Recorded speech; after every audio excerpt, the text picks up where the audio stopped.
এইমাত্র ভারতের পার্লামেন্টের ভিতরে এবার নরেন্দ্র মোদীকে চরম দোলায় দিয়েছেন রাহুল গান্ধী। রাহুল গান্ধীর বক্তব্য নিয়ে তুলপা সৃষ্টি হয়েছে। মোদী সরাসরি ব্যর্থ হয়েছেন, ডক্টর ইউনূসের কাছে হেরে গিয়েছেন নরেন্দ্র মোদী। তার বক্তব্য শুনে রীতিমতো সারা বিশ্ব তুলপা সৃষ্টি করে দিয়েছে। আপনাদেরকে দেখাবো। অন্যদিকে ডক্টর মোহাম্মদ ইউনূস একই সিদ্ধান্ত নিয়েছেন, যে সিদ্ধান্ত নেওয়ার সাথে সাথে বাংলাদেশের 20 কোটি মানুষের কপাল খুলে গিয়েছে।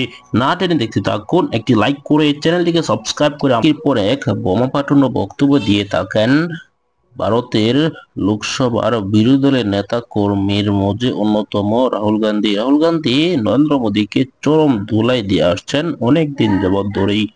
এবার সরাসরি নরেন্দ্র মোদীকে ব্যর্থ বলে দাবি করেছেন, কেননা ডোনাল্ড ট্রাম্পের সাথে ডক্টর মোহাম্মদ ইউনূসের সম্পর্ক থাকার কথা ছিল না। তারপরে দেখা যাচ্ছে যে ডোনাল্ড ট্রাম্পের সাথে বাংলাদেশের অন্তর্বর্তীকালীন সরকারের প্রধান উপদেষ্টা ডক্টর মোহাম্মদ ইউনূসের গভীর সম্পর্ক হয়ে যাচ্ছে।